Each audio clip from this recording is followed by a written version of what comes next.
Jesi milostiv i čovekoljubiv Bog, i tebi slavu uznosimo, Otcu i Sinu i Svetome Duhu, sada i u vekove vekova. In a world of shadows and secrets untold, where primeval stories make the brave go cold, mighty gods on high and realms below, whispers of legends that shape each soul.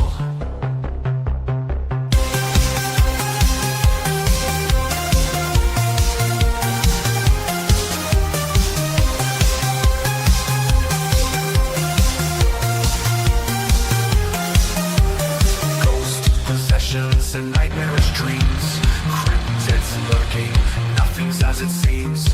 Giants walking, angels and demons fight. Only truth can bring the light. Through the echoes of time, the tales unfold. Mysteries arise as the prophecies are foretold. From valiant knights to buried treasure, this podcast brings nothing but pleasure. Welcome to myth, mysteries and majesty. Study with us and don't be a travesty. Theology, mythology, fantasy and horror. From dungeons and dragons to Skyrim and Mordor.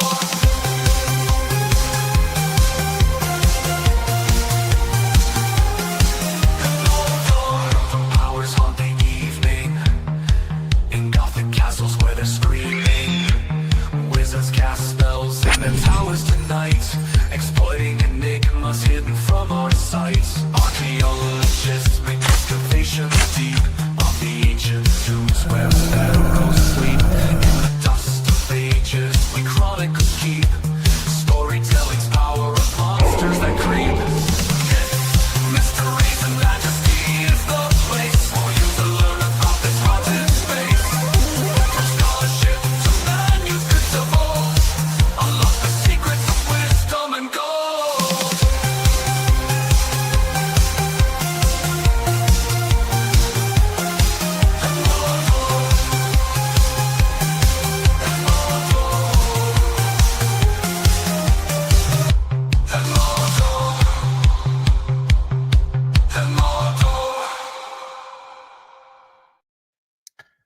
Blessed Friday, everyone. Just recently, a famous cryptid podcast called Small Town Monsters have released fully for free this brand new documentary on Bigfoot that they named The Siege of Ape Canyon. And it's actually a very well-known story that came out 101 years ago about miners mining in the state of Washington until something happened and they had to flee the scene. And throughout the years, there have been so many theories. Well, what happened to them?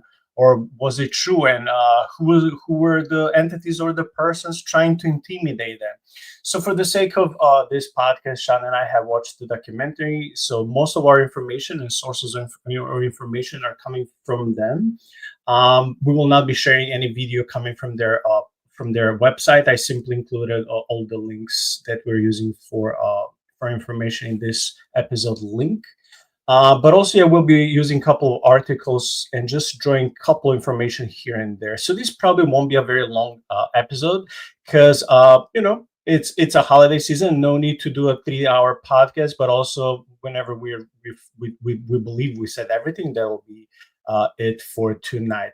Shaun, when it comes to this documentary, as we know, there are usually two schools of thought when it comes to identity of Bigfoot.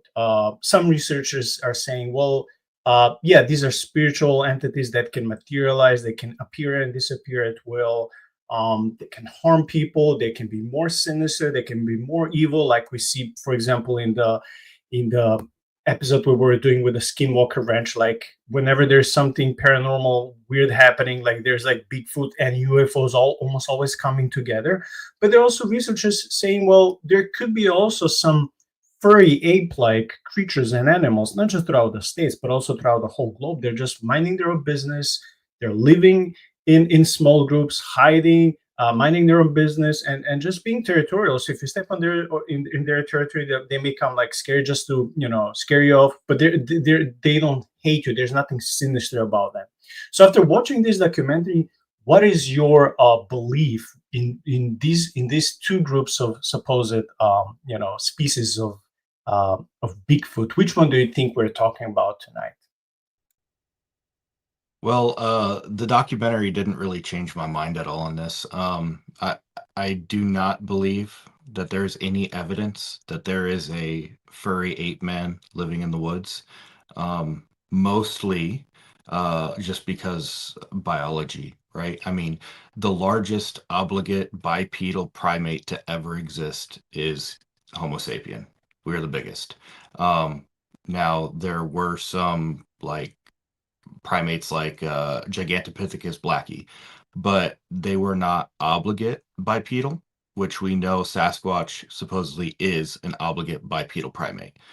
So there never has been one that big. We have no fossil evidence of one that big. The largest that we have, other than us, is Homo heidelbergensis, and um, the largest one that we have was about 6'1", which on average is bigger than humans. But obviously, we have humans that are much bigger. We don't have a wide sampling from them, so the estimation is that they were up to like 6.5 foot tall. I mean, we have humans that are much bigger than that. And the estimation was that they could get up to like 250 pounds. Well, we have Brian Shaw that's 6'9" and 450 pounds. So, yeah, the largest one that has ever existed and theoretically could exist is us. I mean, you have examples like Robert Wadlow, who was 8'11" and was so large that he had to walk with the assistance of a cane and eventually couldn't walk anymore. So there is just mechanically the way that our bodies are created, we're not designed to be that big. And so yeah, you're not going to have a creature that gets up to that size that's able to walk around that's natural. So I think that there's something else going on. This is a creature either from another place or is not a denizen of our realm. So something supernatural. Okay, now I have two questions that belong in this category based on your answer. First question: does the episode that we did on the Solomon's Island giants, does that information changes your mind at least a little bit? And what about giants? You would just not include them in this category of Bigfoot and Sasquatch and Yeti because some giants could have been way bigger than us? So the reason that the giants were able to get so big was because of their strange DNA. So I would have to assume that their structure was going to be different. But if you're talking about just the biological structures, so just bones and muscles, sinew, nerves, the heart, how big the heart would have to be in order to pump blood, dude, yeah, you're like that wouldn't be possible. So like these giants, I think that helps uh actually our case when we said, well, yeah, these guys are Nephilim, they're part of this corrupted DNA because they're different. They're not something that just occurs naturally. In nature, anything that gets that big doesn't walk on two legs.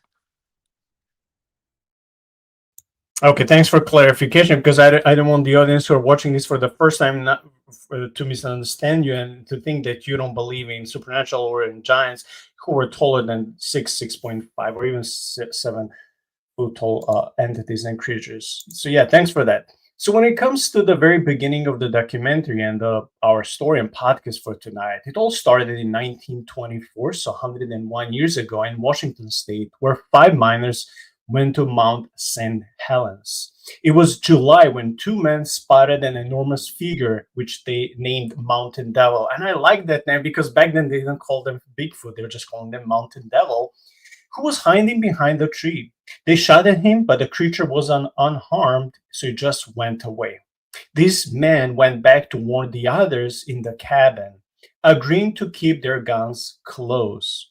Soon they faced another encounter. After many shots at the creature, it did not even want to back down. So it showed like, hey, I'm not scared of you. And supposedly bullets couldn't harm the entity at all.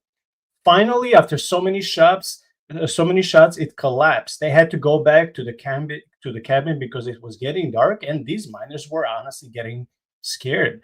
So all the men now were awake at night, waiting with their shotguns, hiding in the cabin. Suddenly, something crushed against the cabin roof. At the window, one of the furry creatures was returning and trying to enter the cabin.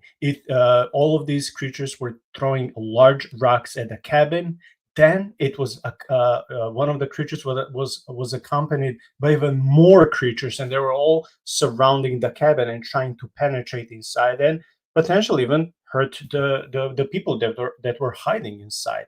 The crew inside the cabin realized they may not survive the day. So this is the beginning of the documentary. We see that they did a decent job of trying to go back. We see the movie is black and white, and miners minding their business, trying to go there, and suddenly they're seeing this entity. They shot at the entity. It doesn't do anything. It's almost like doing something like this. Entity comes back with more entities. They shot nothing in the nighttime. The whole cabin is surrounded by multitudes of these let's call them Bigfoot creatures, or as they call them, mountain devils. So from the very beginning, this is all what we're given. Then the actual documentary begins, and you're like, well, what is how the story ends?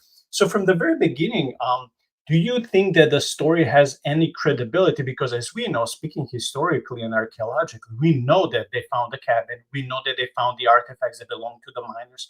But when it comes to the supernatural aspects of the story, how would you try from the very get-go to judge or to analyze the story? Yeah, I mean, what you'd have to do is you'd have to get the other people to corroborate the story, get them separated independently, ask them questions about the events, and then cross-reference them. I mean, and then if you were able to have that account and they all were to say something that was similar but not exactly the same, because if it's the same, then they've been getting their story straight, they've been coached, and so you're not getting four different stories about the one event. You're getting one story of one event, and so you lose all of your credibility because of the multiple lines of witness. So you'd have to get them isolated, each have them give you the story, take notes, and then compare. And that's the way that I would do it. We don't have that. So for me, I'm like, okay, I don't know that this event actually happened, but we'll pretend like we believe that it did, right? I'm not saying that I don't think that it happened. I just don't know. But we'll assume that it did. You have to remember how powerful our guns are. Like our guns are stupid strong. We use guns to kill crocodiles, to shoot them in the head. We use a bolt gun to euthanize cows. This is a shotgun shell that fires a iron cylinder that goes into their brain, right? Our weapons are capable of killing anything. We use shotguns. Well, it's a type of rifle with a shotgun size slug to take down elephants. If we're firing multiple rounds at this thing and it's not dying, it's not alive, right? I mean, there's nothing that exists that's strong enough to be able to stand up to that. Dude, there are people who hunt grizzly bears with like bow and arrow and stuff. It's just absolutely insane that people, oh yeah, well of course you couldn't kill it because it's a big monkey. No, big monkey die when you shoot it, right? Big monkey die when bang. So yeah, it's not feasible that this is just a flesh and blood creature.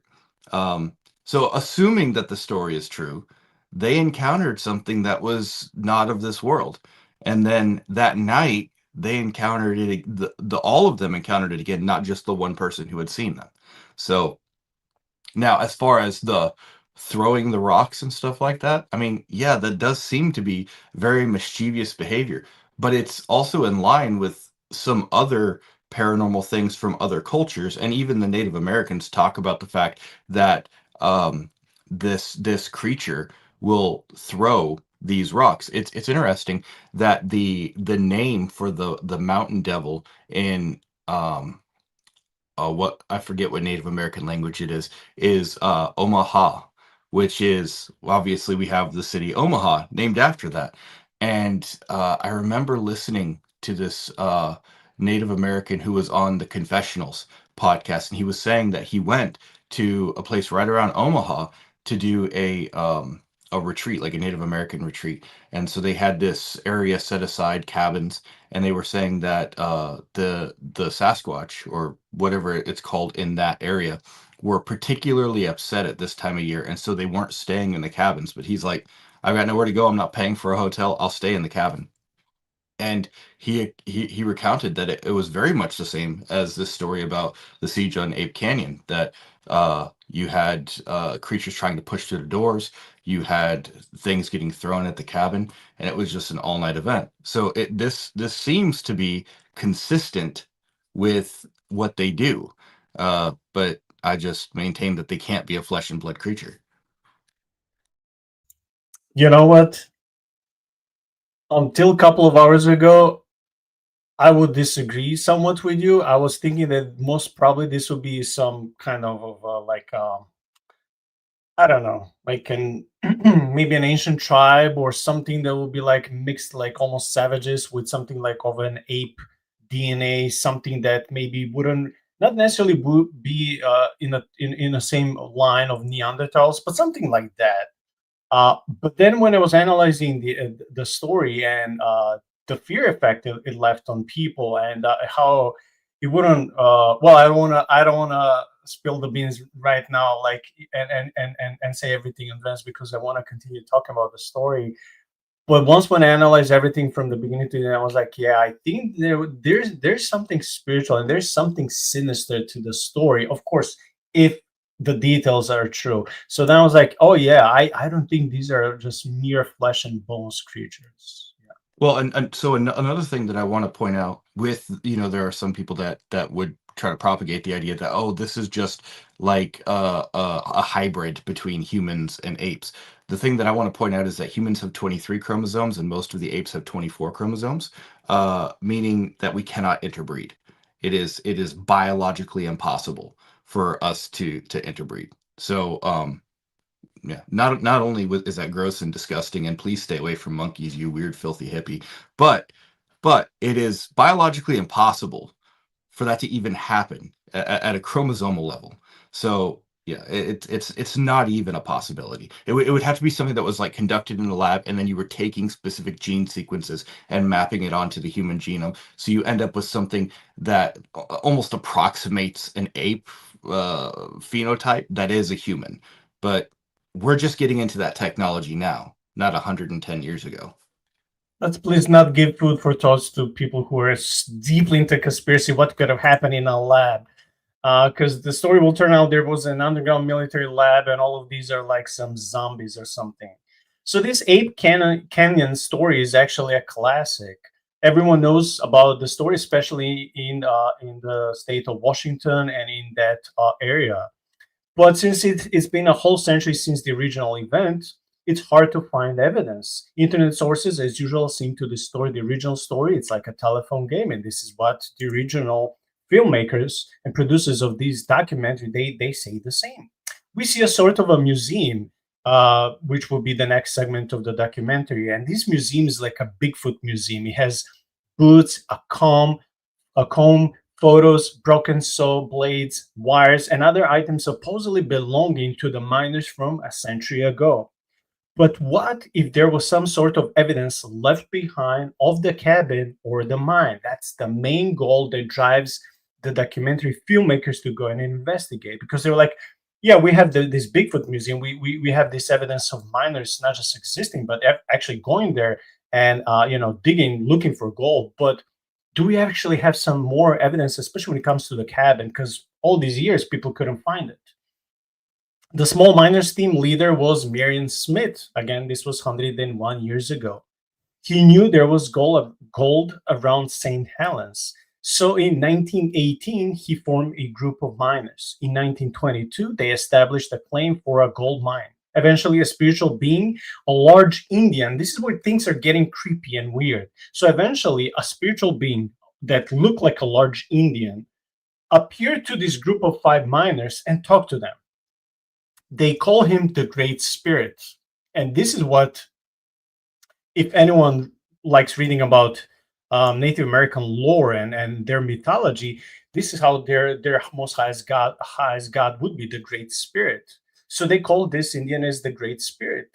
This spirit told the group of miners that there will be a white arrow that would go before them to show them the way where they should be walking in order to find gold. They saw this sign at all times, and that the documentary is pointing to a white cloud above the group. Now, I just want to say this, and I'm not trying to sound arrogant or not humble, but the way that we will dissect this story, I don't think I've heard the same approach in other podcasts, including this documentary, because some of the stuff that we'll be talking here, especially drawing from the Old Testament part of the Bible, I didn't hear this in other podcasts or articles and blogs. So I'm especially pleased that we'll be dissecting also the spiritual side of this whole event. So the first thing that I want to talk when it comes to spiritual thing is that, Shaun, the same way, or at least in a similar fashion, that they saw this sign as a white cloud that was pointing the way for them where to walk. It reminded me of the Old Testament where God was leading the Israelites during the Exodus in a pillar of a cloud by day and a pillar of fire by night. So we see here the first, there are more, but the first resemblance to the Bible. I'm like, wow, this is like, it's almost like these people are not almost, they are lost. They don't know where to go. This spirit appears to them. We have no clue if this is the spirit of God or the spirit of the enemy. We don't know. It's like, it's too early to judge. And this entity, this spirit that just appeared as a Native American, after speaking to them, disappeared, and it said, I'll give you the sign and you just follow the sign and I'll lead you to this goal. And they've been following for 4 days the sign in the form of a cloud. So here's the first biblical parallel. What do you think about this? Does it sound like the Bible? And does it so far sounds promising? Or it could be that the enemy is just plagiarizing the Bible once again. Yeah, I was going to ask if his name was Moroni, because this kind of sounds like Joseph Smith stuff. Yeah, the pillar of cloud. Yeah, that I mean, obviously they were getting this from the Bible, the white arrow that's going to point the way. Also, it's really kind of interesting because the Native Americans, until the settlers got here, the Native Americans were basically perpetually trapped in the Stone Age. Like they didn't have the ability to smelt and mine for iron. That really didn't leave other than Asia, which kind of developed it independently. That didn't really leave the Mediterranean area. And so it was really the gospel and the Bible that had pushed this culture further north. And so then that got into Scandinavian stuff, and by the 800s the Norse were using technology in order to make iron blades, but the technique that they were using came from Damascus. So we know, and that was the center of Christianity. Outside of I mean, obviously, we know that's where Paul went, and then he fled from Damascus. This was one of the hubs of Christianity, other than Antioch and Jerusalem. So this was all part of that culture that was pushing further north. So it's not like people just independently got these ideas. These ideas were trafficked. So it's not a condemnation that they didn't have them. They just had no access to them. So how are they going to be? How is this Great Spirit going to know where gold is when they don't know how to dig in the ground to get it, right?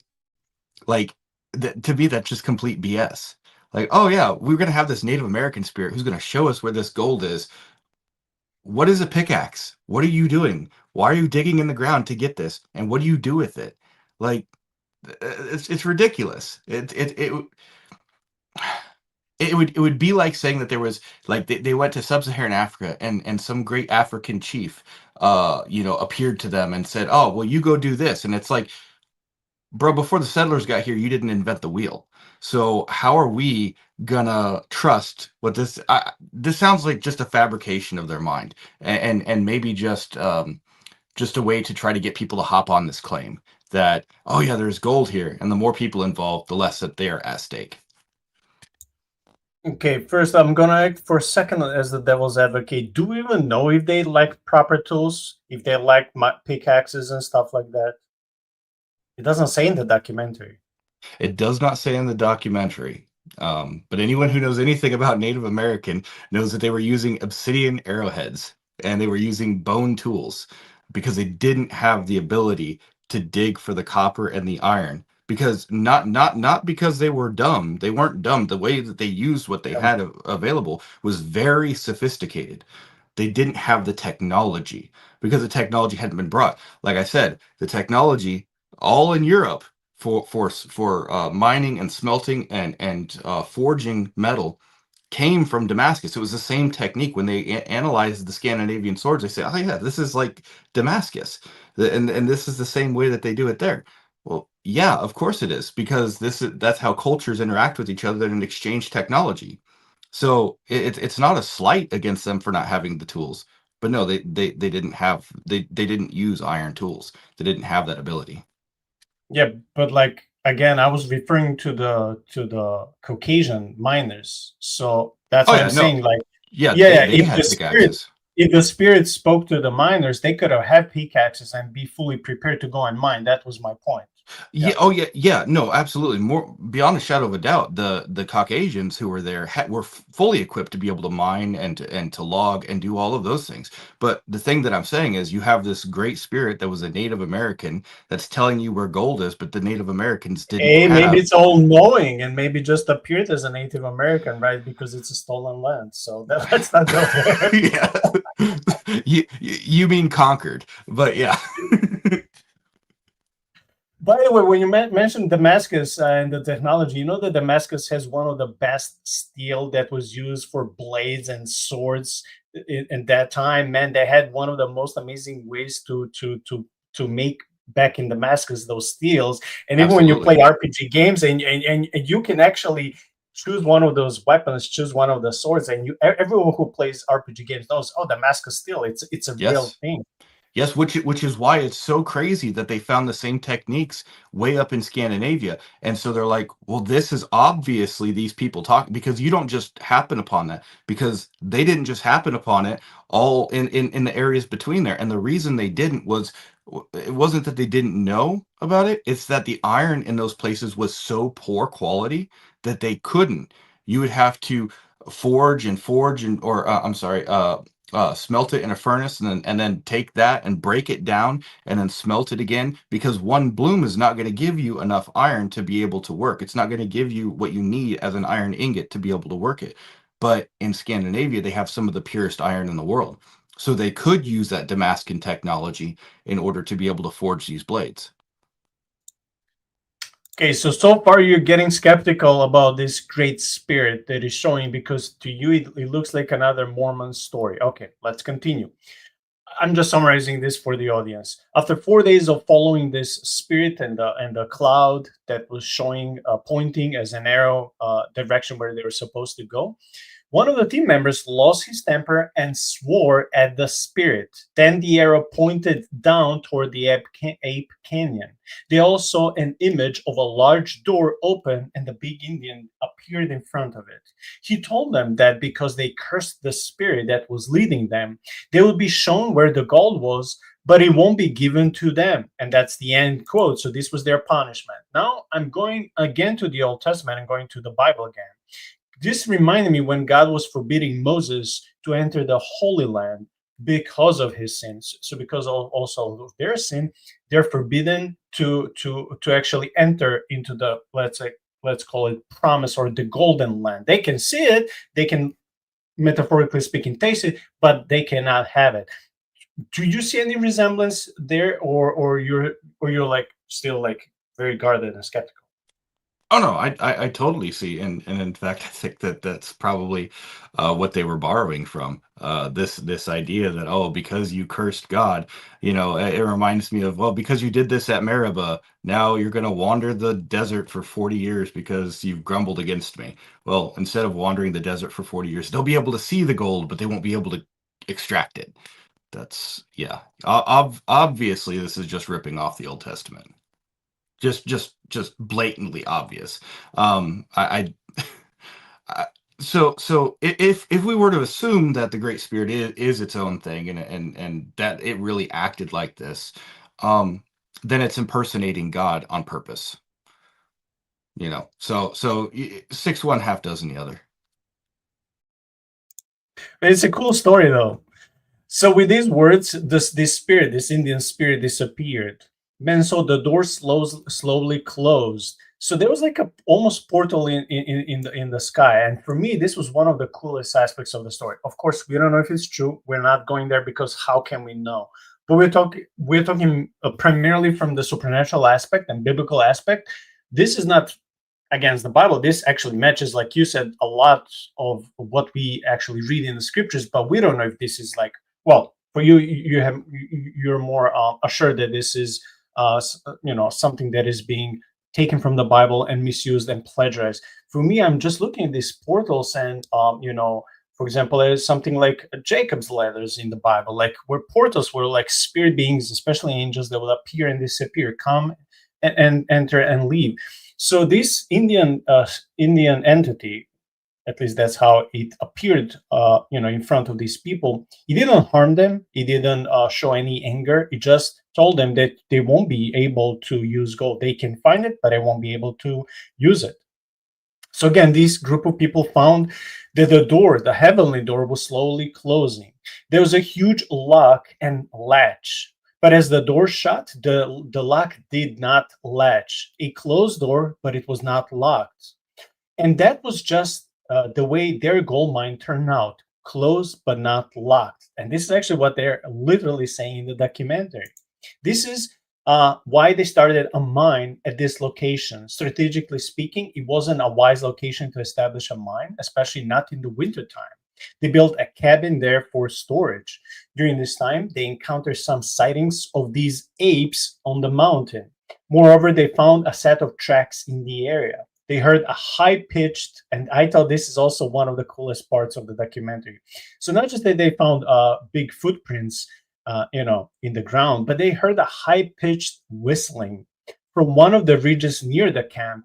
And the things then will go quiet. You hear nothing, not even animals, just to hear an answering whistle from another ridge. So it's like this will be their way of communication. I remember when I was a boy and I would go back home in Europe, I would visit my grandparents in the village. Like the village was on a mountain. They're like maybe, I don't know, 20 houses, and they're not close to each other. The next house could be, I don't know, maybe 100 or 200 or 300 yards away. So you will get on your balcony or in the front yard, and you'll be yelling or whistling to the people, so they will hear and they'll be yelling back to you. This was way before cell phones. We're talking about 80s and early 90s. So this is how people would communicating. And here I'm like thinking like, well, yeah, this makes sense because I witnessed people like yelling at each other from great distance and speaking. Yeah, this was not, these were not words. These were like high pitched whistlings from one ridge of the camp towards the other one. I'm like thinking like, man, this sounds like, I'm not saying necessarily advanced technology or alien technology or anything, out of another realm or dimension. Because even animals have abilities. Like look at whales; they can communicate with each other through sound and through vibrations hundreds of miles away in the same ocean. But I was just thinking here, I'm like, I don't know much about forest wildlife and how many animals actually have this capacity or ability to communicate at that great distance to each other, especially by not singing, not chirping, not howling, but just using this high pitched whistling. Did you find this aspect interesting as well? Yeah, that's something that I really do find interesting because most of the time, and you're right about this. Most of the time, what we think of animals that communicate through sound, we're thinking of underwater animals, right? Like dolphins, whales, those kinds of things. In fact, I've heard that they're creating a lexicon for dolphins. That they understand that there's actually different dolphin languages, and that dolphins are extremely racist, and they'll actually attack other dolphins that don't speak their language. So, we're we're gonna have to get the The leftists master on that. dolphins, they're the best. I Right, heard. right. Dolphin supremacists, right? So sorry, Nico. So anyway, but from what I hear with the different pitches that they make, they actually have more sounds, or I guess a more varied language lexicon than even we do, than any of the human languages do. And so the way that they communicate, it's actually much more complex than human language, and they actually name each other, and so sometimes they'll even have nicknames for each other that other dolphins within the pod don't call this dolphin by that name, but because these have a close relationship, they have a special name for each other. Like Which is, Shaun. yeah, like Saint Shaun, exactly. But wait, if the dolphins don't have beards, could they be even saints? Can they even classify in the category of saints? Because I can't. I'm like So- a semi-saint. They can self-identify as a saint, but they're heretics because they're not bearded. So is this the same? Is this the same way of identification? Like I identify as a rich guy, even though I'm not. Yes, exactly. Oh, okay. So Yeah. it's a La La Land. Well, I don't know if you would call it a La La Land when it's underwater. I think you would call that Bikini Bottom, right? SpongeBob reference for anyone who didn't get it. But I was just about to say SpongeBob. great minds think alike. But no, in the forest, most animals, the way that they communicate is chemically. So they communicate through smell, over long distances, because that carries a lot better on land than sound, because there's so much background noise going on in the forest, that you're not going to have that sound carry. Also, sounds that can carry very, very far underwater only do so because it's dampened by the water. If you were to bring those sounds up, they would be powerful enough to literally kill you. Like the sounds, the frequencies that a sperm whale can emit would literally stop your heart if you were within the vicinity of it. So yeah, it's crazy what they would have to do to be able to communicate as effectively as they communicate chemically, just by peeing on a tree or something. So I got a slight predator vibe, if I want to use that word, even though I don't like that expression because it's kind of very new age-ish. But the way they're communicating with each other, and we know how predator sounds. I don't know in the latest movie, but at least before that, I was thinking just slightly about predators, and I'm like, man, it's like giving me creeps and goosebumps. So anyway, we're going back to a century ago. The original group of miners and their leader, Marion Smith, he heard a deep thumping sound coming from somewhere, but it was so low in decibel range, so it was impossible to decipher its source. Just before the 4th of July, Marion and a friend went to the spring to collect water, but they saw a mountain ape there standing behind a tree and peeking at them. So now the story that we spoke about shortly at the very beginning, that was the introduction. Now we're getting more details and going in greater length when it comes to the whole story. Marion's friend took a rifle and fired 3 rounds into the creature. Nothing, just ran off. These 2 men went back to the cabin to inform others about the incident. A few days later, another guy heard some rustling in the brush behind him. He saw a very tall creature. The men took shots into the creature, but again, the creature was unaffected and it just ran away. A few days later, on July the 10th, which was the crucial day, the same guy goes out for water. Creature comes out, and there is a gunshot. Other men hear the shot from the cabin. They come out to help him, and they start shooting at the creature. All of them combined used around 16 rounds that went into this creature. The creature disappeared or fell down into the canyon. They didn't know. It just disappeared. The crew agreed to leave the location in the morning because they were so scared. But after the dark, 6 or 7 of these creatures were throwing stones at the cabin, climbing on it, digging underneath it, and beating at the door. So supposedly, if the story is true, they're trying to find any possible way to break into the cabin. And based on the extra information we were given now, compared to the beginning of the story, these creatures were angry and very vengeful. The attack lasted the whole night, and it stopped in the morning when the light came out. Surprise, surprise. Why? All of these, or a lot of these supernatural entities, they fear sun, they fear light, they disappear in the nighttime, just like vampires. Third Old Testament / biblical comparison that I wanted to ask you.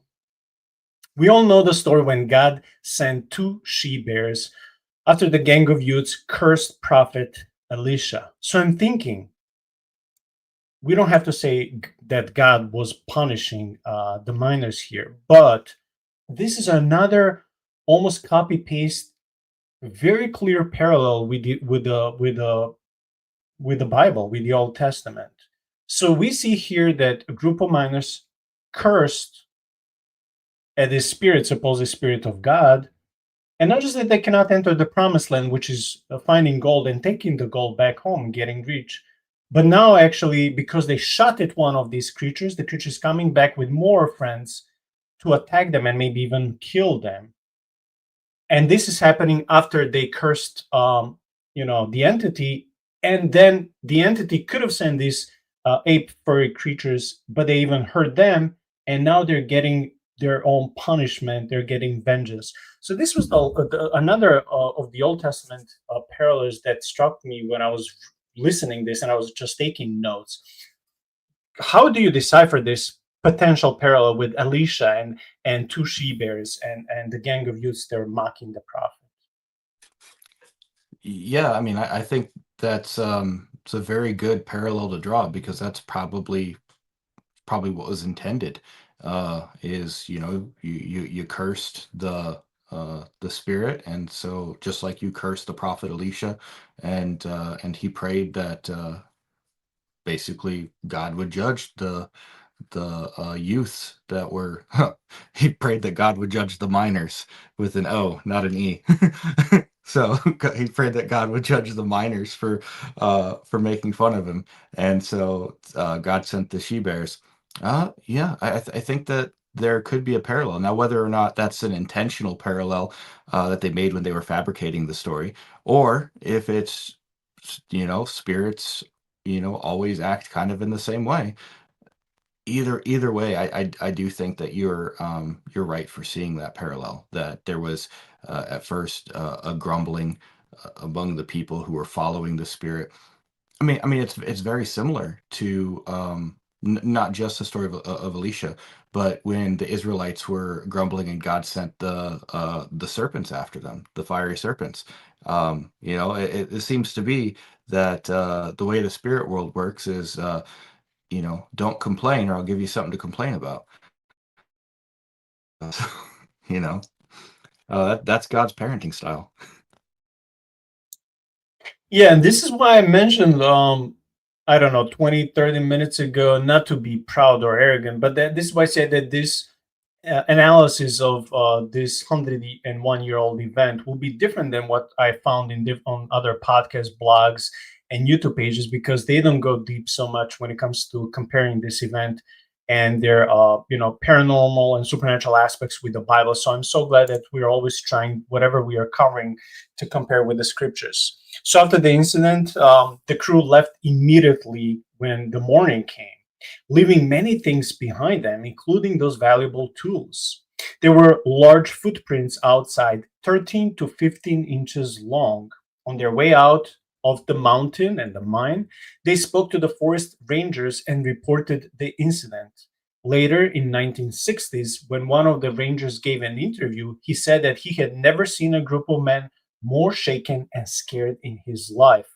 They were very pale. Upon their return to Kelso, which is a city in Washington state, a man who worked at a local tavern and who saw them witnessed that they were very visibly scared. And this helps the whole case, when it comes to, credibility and being trustworthy. Going back to the 60s, so in the late 60s, one of the crew members, Fred, he wrote a book which he titled "I Fought the Ape Man of Mount St. Helens." So I fought the ape man of Mount St. Helens. He got into spiritualism, and as the documentary filmmakers are saying, quote unquote, and in a lot of weird stuff. He was later known to be a faith healer and conduct seances in his home. There were ectoplasm and chairs and tables, quote unquote, floating around. I want to stop here before I continue. What happened? What is the story that his son told us? So, but because this also caught my mind, Shaun, from biblical and spiritual perspective. If this guy didn't show interest in these things before in his life, But this happened later after the book was published. Yeah, he could have been easily a con man. His beliefs also could have changed, but he was. It is said that he was known not just to be a faith healer and conduct senses. Anyone can fake that and just to become famous or make money and lie. But if there are eyewitness reports that there were ectoplasm as well as furniture floating around, I'm thinking and trying to connect the dots. If there are, maybe they're not, and maybe I'm trying to see the dots where they don't exist. But what if? I'm just hear me out. We know stories like the Skinwalker Ranch. People go there, they experience just for fun as tourists, they experience crazy things, they go back. These flying orbs are following them, they have nightmares, they have to move out. These spiritual entities, including shadow men, appear in their homes, they scare their family members. It's some sort of a trauma and PTSD that seems to follow people who are just curious and not bad people, just because they dare to go to certain haunted places like Skinwalker Ranch. So I'm just taking that as a context of what I'm gonna, you know, just suppose. I don't know what happened, but could it be that when the group of miners got in touch with this great spirit, and then later with these creatures, if these creatures are not mere material beings like me and you, but if they have spiritual background and spiritual identity as well, could it be that one of these people, maybe even all of them, but they didn't find out, but at least one of them got somehow spiritually affected, and if he didn't serve God, it doesn't seem like he was serving Jesus, then all of these things were following him because he was in touch with the other side. He was in touch with the other realm. He was in touch with the other dimension. And this is why around him there were certain abilities and miracles, quote unquote, and wonders that would draw people to come to his senses because things were floating around. Because things don't float around naturally. They don't. They don't. So I just want to stop here and ask you, do you think there could be some connection between what I said, Skinwalker Ranch, and those spiritual experiences to people after they will go and witness and come back home, and with this guy, Fred, who wrote the book, and after he supposedly got these abilities? Absolutely. I mean, what's really scary is if this guy wasn't a Bible believing Christian, then the fact that his stories parallel biblical events almost points to their legitimacy. Because if, like, the spirit world, I think that we all see from the scripture and from all the stories that we've done, that the spirit world, the way that they interact is they interact in patterns, and the patterns are fairly consistent. So the way that a spirit would interact with somebody might try to resemble how God interact with the Israelites. So if he wasn't somebody who is a committed Christian, and he's kind of on this, at the time, New Age spiritualism, or maybe even somebody who wasn't really that religious anyway, and so wasn't really well aware with the biblical accounts, man, that is almost kind of scary that he could actually be interacting with the spirit, and that interaction could, as we know from the people who have the hitchhiker effect, that this interaction could lead to a further haunting and even demonization, and up to and including possession. So that is kind of crazy, and the scariest part of all that is that experience would then further entrench them in this belief that this is true and not what's in the scripture, because I have an experience to back that up. And so if you don't have anything that is able to defeat the experience, like you're not saying this is objective truth, but anything that I experience is true, well, then you're already lost. Okay, thank you. Continuing the story, the filmmakers of this documentary, they got in touch not with Fred because Fred passed away, but with Ron, who is his son. Ron considered his dad to be a clairvoyant. He supposedly had visions and sights of things and was able to foresee the future. Ron was actually the author of the book and not his dad. And this is where we're starting to get into a little bit more of a shady of the area, because I'm like, yeah, I don't know. This guy, his son, Ron, doesn't seem as a very honest guy. He shared some honest information here, but as we'll soon find out, the book was not very trustworthy. So by hearing the story from his dad, Ron wrote it down, not his dad. It was his son who wrote it down, but he admitted that he enhanced, quote unquote, or changed some things to make it more interesting, like the size of the rocks being thrown at a cabin. And he admitted later they're not that big; they're like size of a softball. Or the mystical parts, how his dad was perceiving them.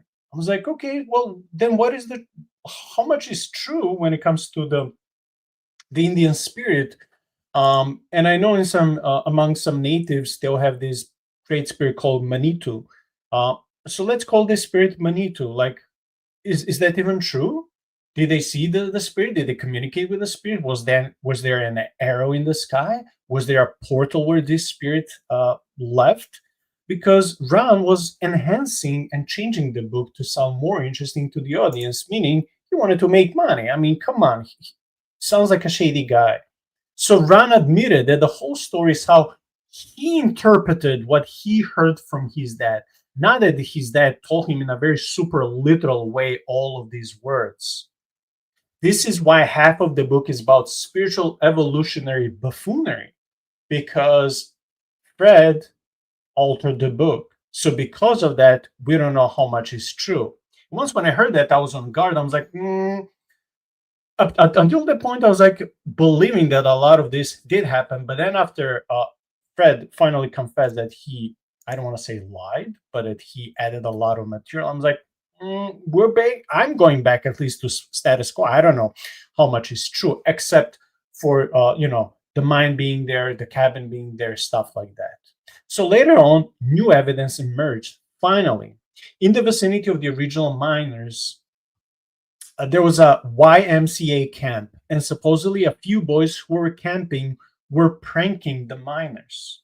One of the boys' father, when he found out, he wrote to the newspaper editor, admitting that they were attacking the cabin and throwing rocks on miners. So the newspaper title, once when they found out the story from this, father, they published the story as soon as possible, and they say that all of the whole event that happened to the miners was a big hoax.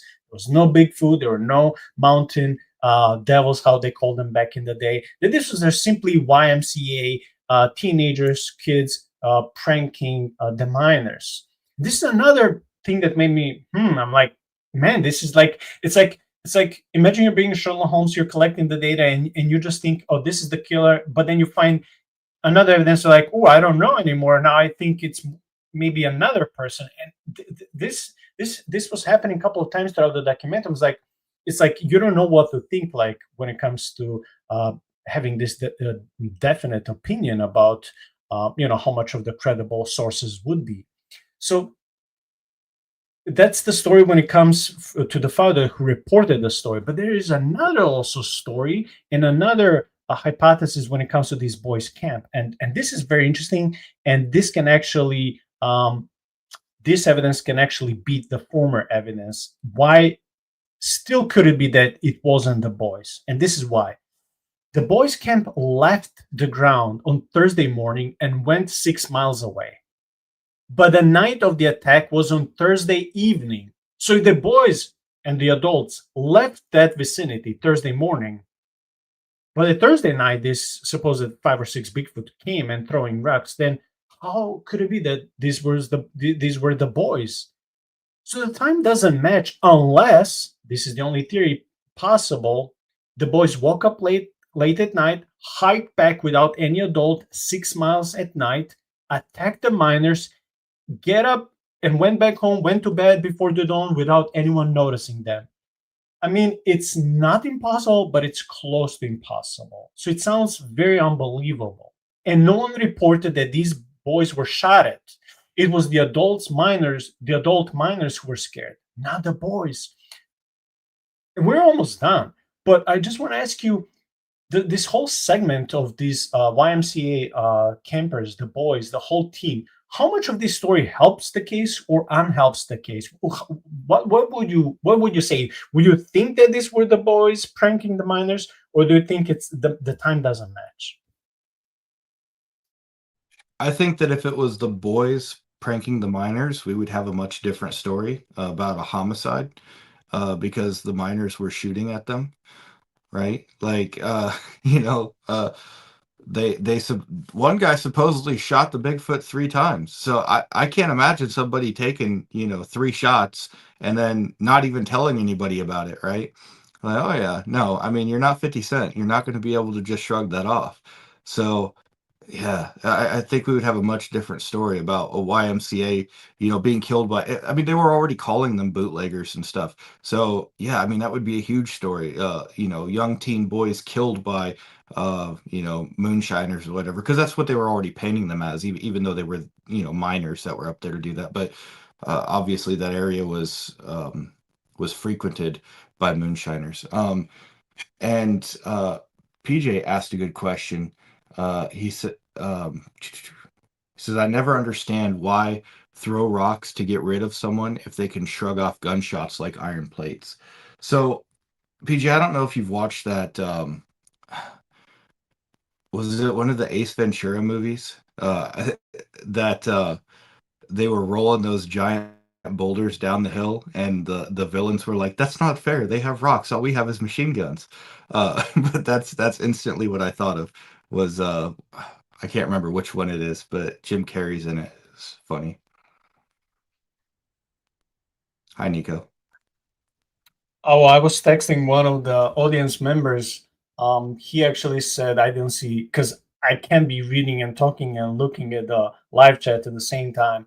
Um, there's this new member in the chat, Bigfoot Truth, who says, I don't know. Well, I'm going to share his comment. It's easier. He says, I don't know if you mentioned it, but they had paranormal experiences in the cabin up there at Ape Canyon.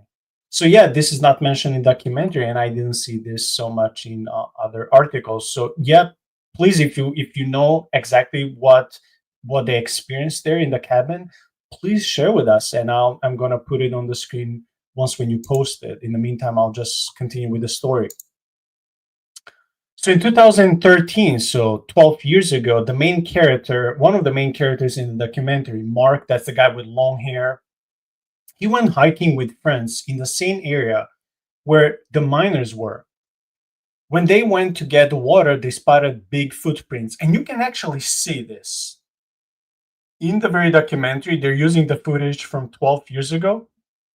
They're pointing at the location where they found these big, footprints, and they put the measurement tape. It just sucks they didn't say how big are these footprints that they found out. But I'm like, oh, okay, this is cool. Like they just went to get water, and they're like more footprints. I wish that they spend more time investigating. Honestly, when it comes to the footprints, where they started coming from, maybe if they went researching the area, but to their honesty and to their credibility, they admitted that it made them uncomfortable, like they were not welcome there, and they should not stay in that vicinity where they found the footprints. They said like we don't feel like we should stay here. Like something their guts was telling them, like don't be here for too long. Like they didn't want to do that. But the curious side of me is like, man, I wish like you spend more time researching the footprints if there are more in vicinity, and maybe even finding the nest of these creatures if it exists or something like that. But they're very cautious and on guard, so they went back. The same night, they heard something they described like two hell's angels, quote unquote, like someone having an argument. It was dark, no lights outside there in the forest. So where did the voice come from? They kept hearing the same loud argument, this conversation outside till the dawn. And again, until the dawn. In the morning, everything stops. However, they did spot earlier a tent of what they assumed of some homeless person or persons in the same vicinity. So they didn't say, well, it could have, the voices could have come from the tent and from people inside. That's what I'm thinking. Well, not everything has to be supernatural. They heard some voices and people dialoguing. They didn't see people in late at night. They didn't see lights. But when they came throughout the day, when they came to the vicinity, there was a tent with people or one person inside. So I'm thinking, well, this could have been people just dialoguing, regular humans. It doesn't have to be supernatural, even though if we would like to, but still, we should be honest. The crew felt nervous after hearing this conversation till the morning, and they got the feeling again that they shouldn't be there. In the morning, 2 out of 5 of crew members found some old rusted utensils that they believe it belonged to the miners. There was also a tree stump that they thought the miners used to build the cabin. They brought the metal detector and found the foundation. Nails at the foundation log about 6 inches underground with the nails still driven into it. Further analysis proved that this was the original miner's cabin. Later, they were displaced in the Bigfoot Museum, and that's the museum that we talked about at the beginning of this very episode. Shaun, if you were there, let's say you and I, PJ, and a couple of other guys, there were 5, let's say 2 more from our group of friends were there, and we saw these footprints. I know I will be excited, and if it's daytime, I wouldn't feel much scared.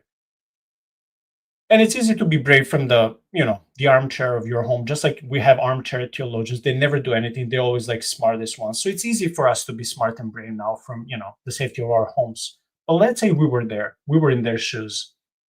Would you feel okay? Would you feel not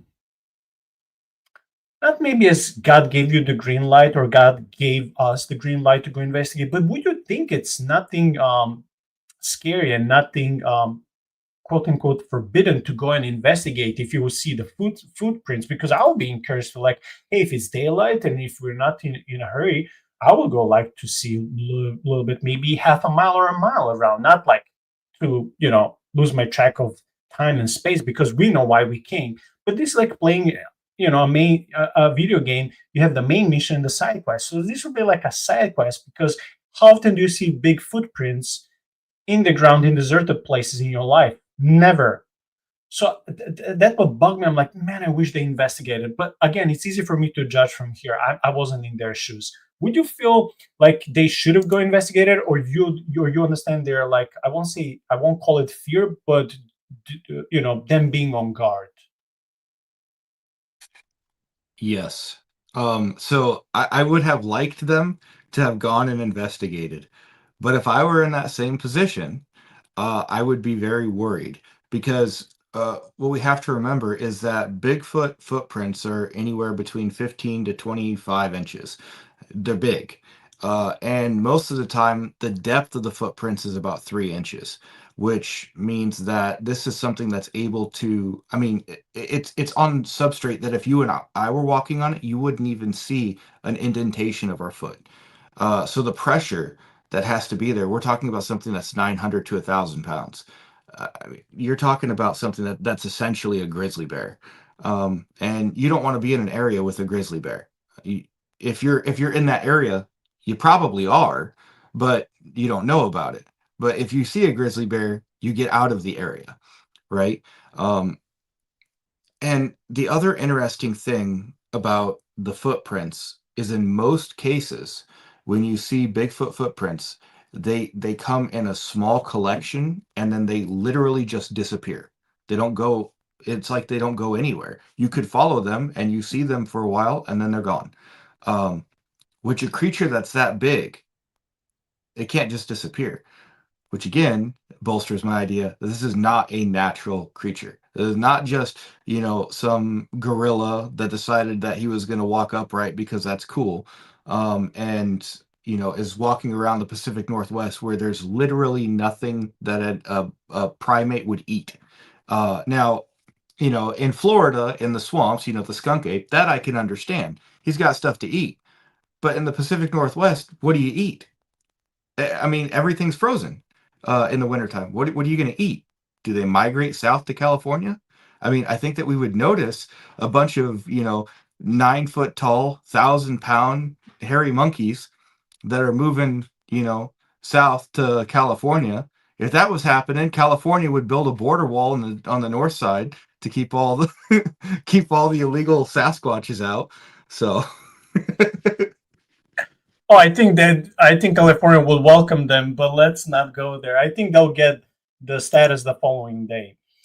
Anyway, I didn't know that the Bigfoot footprints can be over 20 inches. I found like 14, 15, 16, 17, but over 20, that's insane. That's super big. Yeah. Anyway, the end of this story, and then I'll share a couple of articles. But at least when it comes to the documentary, so the filmmakers at the end of the documentary, they were looking for more evidence, and they found some of the miners' grandkids. Surprisingly, these people did not know that the famous local story about the Bigfoot and these five miners was actually connected to their families because the original miners, even though they told their own kids, that stayed there, and those kids did not tell to their own kids. Why? It just brings so many questions. Could it be because they were so scared they didn't want to instill curiosity in their grandchildren to go and investigate on their own and maybe get in trouble by encountering these creatures? Because that sounds kind of logical and credible. Like you want to protect your children, so you don't want to tell them everything. So anyway, a lot of these grandchildren from different of these five miners, they were like, "Yeah, we heard about the story, but we didn't know that's connected with our family." So they do believe the story, these grandchildren, and the credibility, as well as honesty of their ancestors. All of them said, "Yeah, people knew that. Like our grandfathers, they were like honest people." One of the grandchildren, a lady, she's asking a question, which is this: why would the miners be afraid to come back if they were so close to the gold? Then she also says, why would they even abandon their equipment there? And I was thinking about that. And I was like, well, yeah, if the story is fake, I mean, let's say a couple of elements here and there could be added or could be a little bit changed and altered, fine. But if this was a mere lie, why would the miners abandon finding gold and leave the cabin they just built and they had to invest into that and spend money and time and energy and also leave their precious tools? They're miners. They had to go and buy all of that back and go back and appear in front of people in the town as scared people who never wanted to go back to the same location. So I'm like, oh yeah, this brings to the credibility of the whole story. Once when the grandchildren found out the truth about miners being actually their ancestors, some of these grandkids went out and actually found the original mine that has been lost and deserted for a whole century. And you can see the documentary, they are so excited. Mark, who found the cabin more than a decade ago, was showing the location, but you actually cannot see the cabin because it's been collapsing under the weight of snow, weather in general, and time because it's been 101 years. And the documentary is ending by all of these grandchildren talking about the experience, and Mark saying that he cannot afford to invest into archaeological digging and just um, just unearthing the cabin because it will cost at least $30,000, $40,000. He says, I cannot afford that money, but I'm here at the disposal of archaeologists and people who like to invest and make this place special and just clean and unearth it. He says, I'm here at your disposal, but it will be very cool if the archaeological investigation in the future happens as someone sponsors. So that's the end of this documentary. And I'll just I'll just ask you, what is your opinion of the documentary, and then we'll switch a little bit to the articles. Yeah, as far as what the documentary basically does, it recounts the story of the Siege of Ape Canyon at the very beginning, and then it talks about some of the elements of the story that are in dispute, and then it really like drills down on the mine and the cabin. Now, the mine, like what the granddaughter said, like, why would they never go back if they were so close to gold? Well, according to the story, they would be able to see the gold but never get it. So nobody ever got gold out of that mine. We don't know if they ever found gold in that mine. We don't know that there is gold in that mine. So I don't know. That's not really an argument. But we could say that he assumed that there would be gold because of the Native American. Why would he not go back? Maybe he did understand what was happening to him as the curse of the Great Spirit, and that he was not allowed back. almost like Adam and Eve not being allowed back into the Garden of Eden, the Sasquatch being cherubim.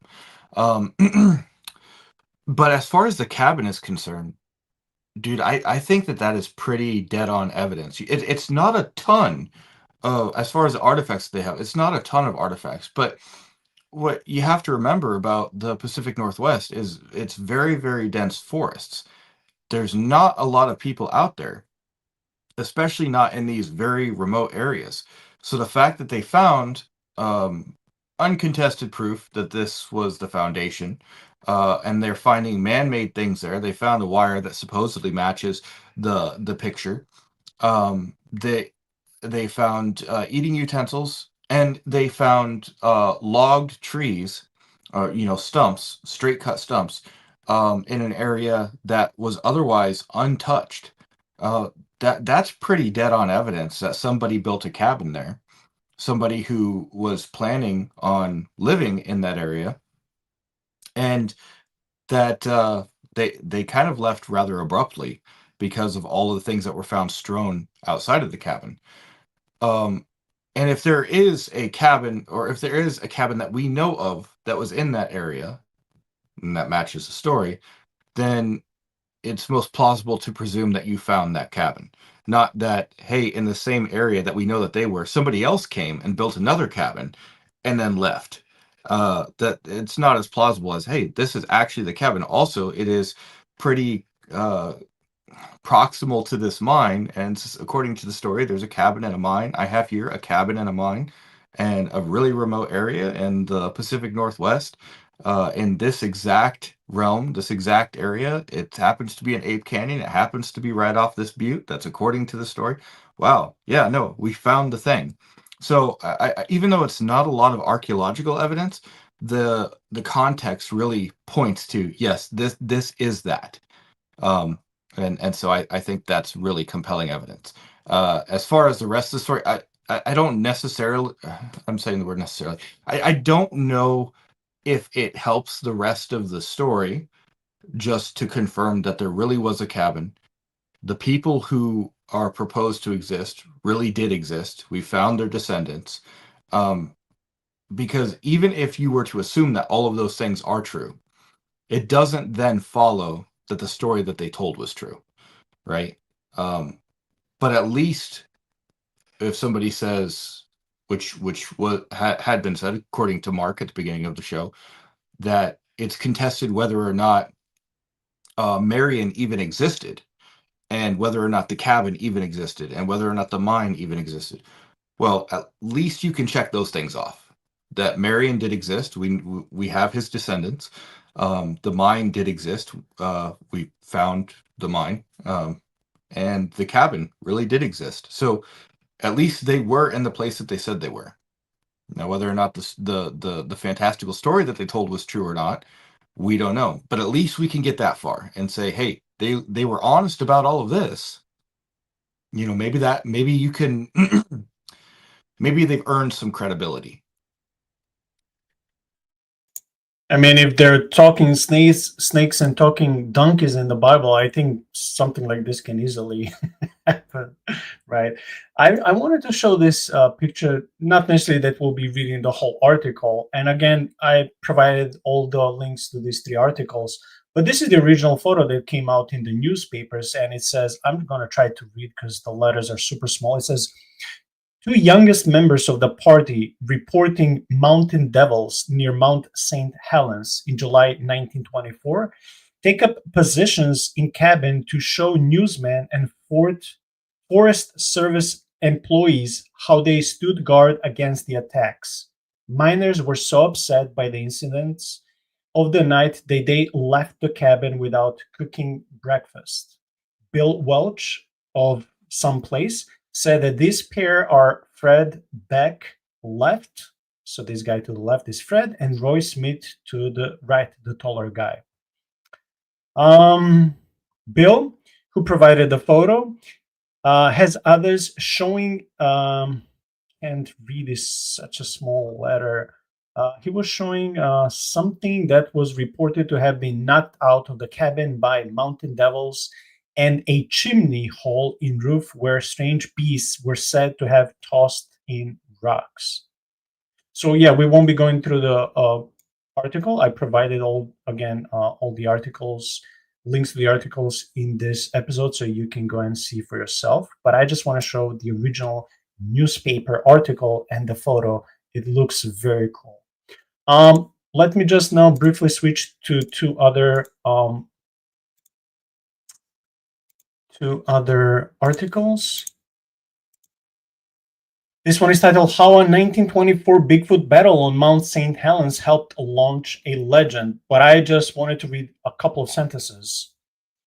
So in the summer of 1924, a group of gold prospectors stumble out of the woods, shaking and glassy-eyed, to tell of a 7-foot-tall ape-like animals attacking them with boulders. Why am I reading only this text? Because it gives more physical description that we didn't hear in the documentary. So we don't know the exact size. Here it says about 7-foot-tall ape-like animals. Fred, Gabe, John, Marion, and Smith's son Roy described coming upon Gorilla Man near where they had built a small cabin for their gold hunting forays. They claimed that they were 8 miles from Spirit Lake when they encountered 4 of the giant animals moving through the forest with erect human-like strides. And now this is the quotation. They were covered with long black hair. Also, this info we were not given in the documentary. The Oregonian reported relating to the descriptions offered by the men. Their ears were about 4 inches long and stick straight up. They had 4 toes, short and stubby. Also, we didn't hear this in the documentary. The witnesses estimated each animal weighed about 400 pounds. So maybe not like grizzly bear, Shaun, like you were saying, but still, nonetheless, it will be scary if you see, an entity late at night, especially more of them, multitudes, 400 pounds, twice heavier than you and bigger than a whole head than you. I mean, yeah, it would be scary. And again, we won't be going through the whole article. I wanted to read some of the physical descriptions. Before I switch to the last article, do you want to add something? Only if you want to. Does this physical description helps us understand, the attackers better, or do you still imagine them in the same fashion you did before encountering this article? No, actually, before encountering this article, I was imagining the stereotypical Pacific Northwest Sasquatch, which is 8 to 9 foot tall, weighs about 900 pounds, has 5 fingers and 5 toes, has a face of a man, ears of a man. This actually sounds more, with the 4-inch ears that point straight up, that sounds more like a dog man. And I understand that they called it an ape man, but the 4 toes doesn't match what we know of as the common Bigfoot, and the long hair is not something that you normally associate with Bigfoot. Bigfoot is normally, it's a hairy creature, but the hair stays sort of close to its skin, like it would any animal, but it's kind of shaggy, which is not very good for being, especially in that area where it can get stuck in sap and all kinds of stuff, have a bunch of leaves piled in the hair. I mean, well, think about long-haired dogs, how much you have to brush them to keep them from getting mats in their hair. So that wouldn't really fit the area. So yeah, I don't know. I'm conflicted about that. And 400 pounds for something to be 7 foot tall and 400 pounds, you're talking about the proportions of a human.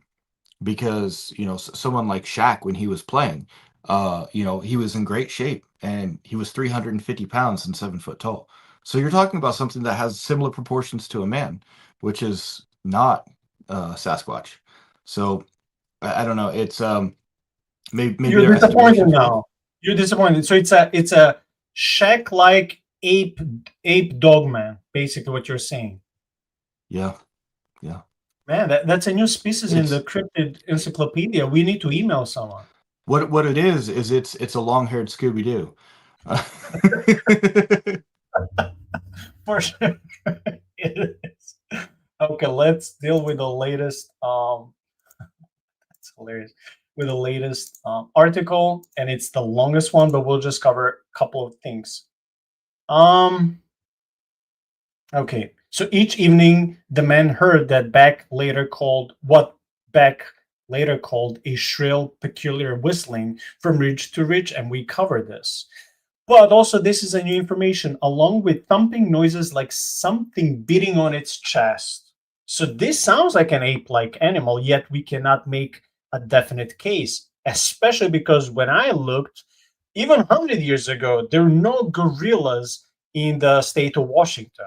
Unless you go to the zoo, there are no gorillas. So if you take gorillas out, and if you take YMCA, kids camping there and throwing rocks and trying to intimidate 5 adult men with rifles, which will be not impossible but crazy.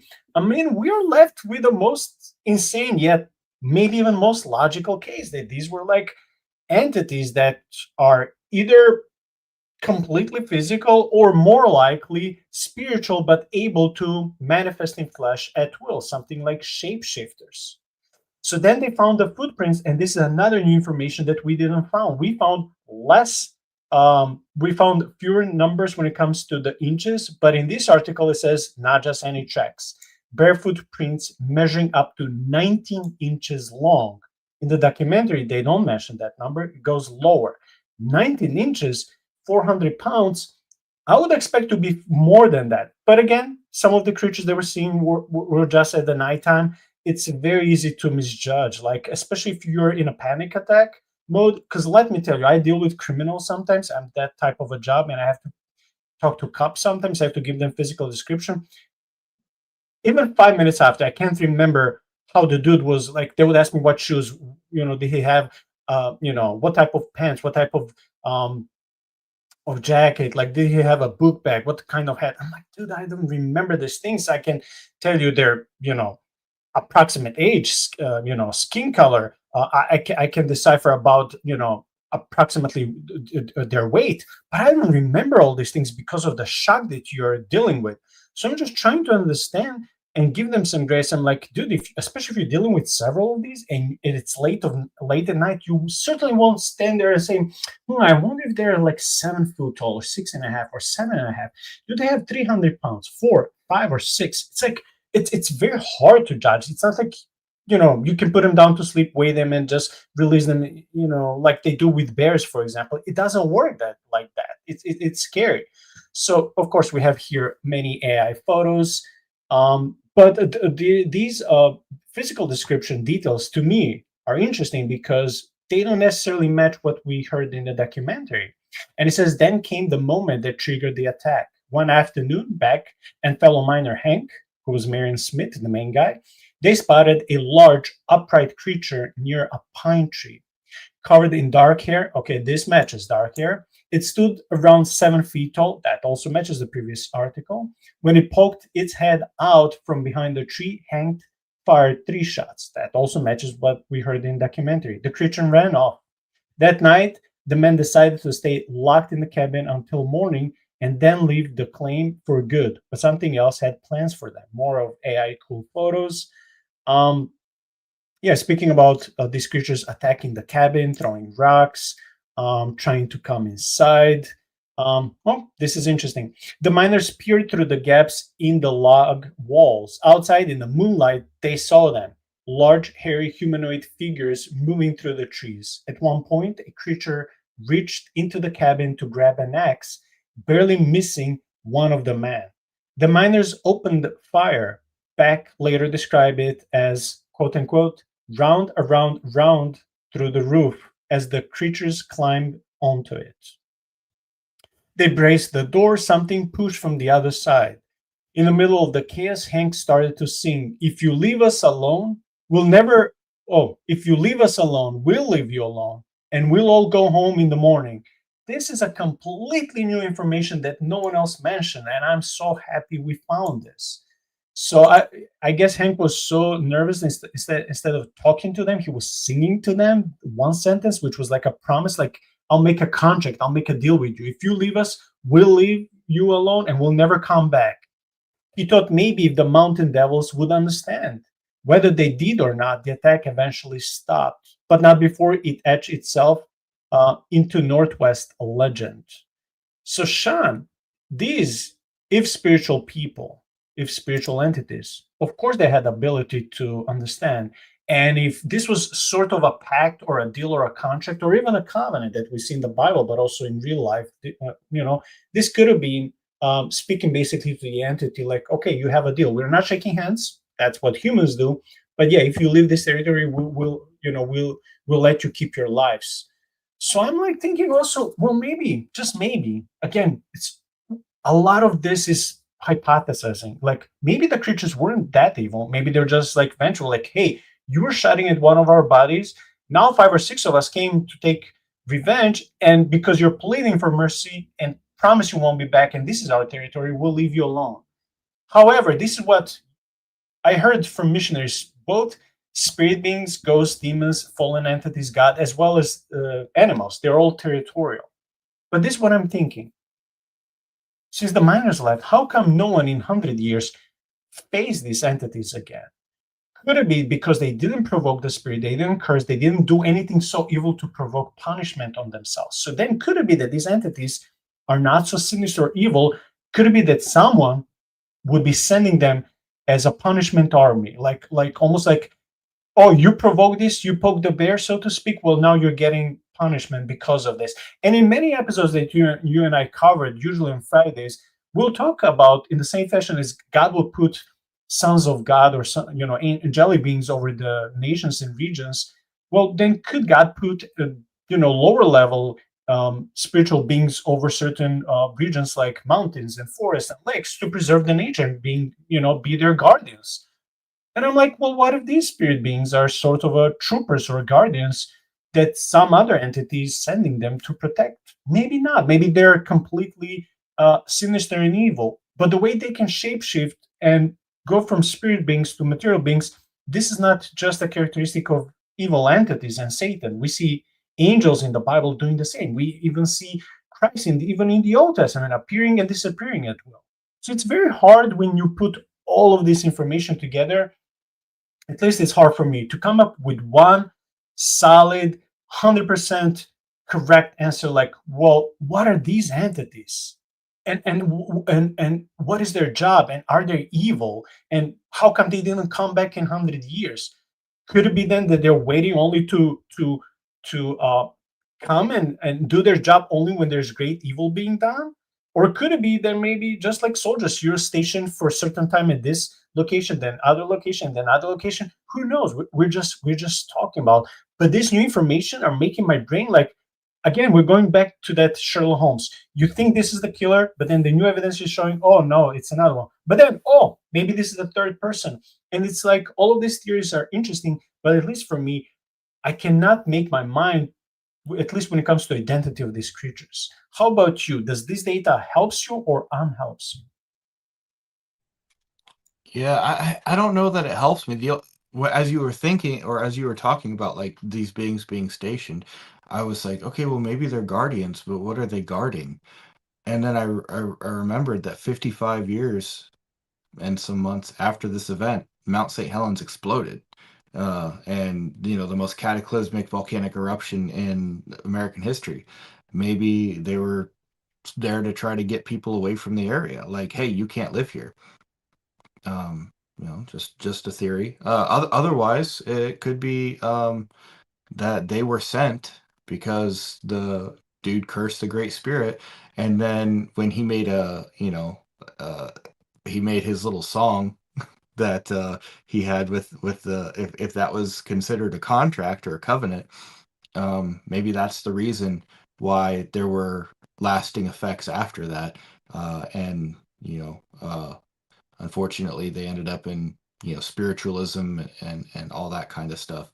So maybe tying yourself to one of these entities is not a good thing, and I think that there's a reason that the Native Americans called them devils. Yeah, so This is the concluding part of the episode. We're done. We'll just log off in a couple minutes, few minutes. It's a really lengthy article. Um, I would recommend people reading, especially, I mean, from the 3 articles that I provided, this one is the longest and probably most interesting one. Um, but I like their conclusions. So they're asking the questions. So was it real? Let's break it down. What supports the story? Beck and others never retracted their claims. They abandoned a valuable gold claim and never returned. Their account includes highly specific details like whistling communication, and an attempted axe grab. Native American lore supports the concept of hairy forest dwelling beings. And last one is Mercel's 2014. Oh yeah, that's that main guy in the documentary, the tall guy, Mark. He found in 2013 the cabin, and it was confirmed that it existed, and something intense happened there. So all of these bullet points, they prove the story. But what doesn't help the story are the few bullet points. No physical evidence of the creature, such as hair, bones, etc. Official rangers found no definite proof. The miners were into spiritualism, which cast doubts for some. Well, I don't know if they were into spiritualism when at that age, or some of them became spiritualists and New Agers after that. I don't have that info. And they're like, it says no photos, no corroborating witnesses outside the group. Well, listen, I'm usually first in the group of skeptics nowadays who, when there's no clear photo or footage or video, anything of that sort found when it comes to cryptids. But like, this was 101 years ago. I mean, you seriously cannot expect people at that time to have, like, what did you expect to have? A dictaphone, radio? I mean, not you can't record with radio. To have phones, to have cameras, what would you expect them to have? What type of evidence when it comes to photos and footage? So that's not fair. I would expect photos and footages in the last few decades, but not 100 years ago. And yeah, the legend keeps going on. It keeps living, and it keeps being interesting and drawing tourists and people going to this place and talking about this as one of those stories that people speak about when they gather around campfires and scare each other. My overall thoughts when it comes to this topic is that we don't know. That's why I said from the very beginning, researchers usually saying that there are 2 different type of Bigfoot. One would be primarily material, something that could be, when I said a combo at the beginning of the episode, a combo between a human and DNA, I don't mean that they were like made together, but something like in that ancestry tree that will come. Even, I don't even want to use the evolution, because we have sometimes fundamental Christians on the podcast. They want to crucify you for using that word. But something along that line, that would be like a forgotten, rare type of species that will be there, like savages with long hair, whatever you want to call them. And then you have different type of Bigfoot that will be more spiritual. So I still tend to think what you think, that these were spiritual beings that were able and are able to appear at will and appear at flesh and disappear. Otherwise, how come all these rifles and bullets wouldn't harm them? Also, you cannot communicate with savages and apes in English and tell them, hey, we'll leave if you leave us alone. So all of these things and the whole spiritual aspect of the story leaves me to think that these were and are spiritual beings. However, what is hard for me, and I cannot conclude, is if they're evil or just doing their job and just being there to protect their buddy who's being shot at, so that the whole clan is coming back at people. Because if someone would attack you or your friends, maybe few of you will go and talk to the person who did it. It's not illogical. Anyway, I'm gonna end the podcast with this, and I'll leave you your time to speak your mind. I just want to say, in 2 days, Sunday evening, we'll have a topic on Satan, Satan's identity, Satan's name, etymology, and many Old Testament and Apocrypha, meaning extra biblical cases of where Satan, the devil, Lucifer would be mentioned, and we'll go into his identity, name. Actually, he doesn't have a name that we know of, and many other specific traits that are attributed to this mysterious evil being, God's arch enemy. Shaun, floor is yours. Anytime you would like to take, you can when it comes to the concluding of this episode. Yeah, no, I just want to echo what you said that, obviously, we don't have any evidence, physical evidence of Bigfoot other than some casts. Anytime that we've gotten supposed hair samples and they send them off, it comes back as inconclusive. So we don't have any actual physical evidence that this creature exists. If it was something that was, a remnant of our evolutionary tree, you would think that we would have fossils. We would have some sort of evidence. The fact that we've never found a dead one, um, you know, uh, if they do bury their dead, then they should be preserved, and we would be able to find them. We do know of hominids that did bury their dead, and we do have their fossils, um, but we don't have any fossils, no evidence that these guys exist, um, and the fact that they persist today, you would assume that because they have existed for so long, and although one could argue they're not as prolific as maybe some other hominid species, their expanse seems to spread over the entire world. So, um, I think that we haven't found them because they're not physical flesh and blood creatures. That they are spiritual beings, and um, and I think that best fits the evidence. So I do think that what these miners encountered, if their story is true, is spiritual warfare, not flesh and blood. Because if it was flesh and blood, they would have been able to shoot it and kill it.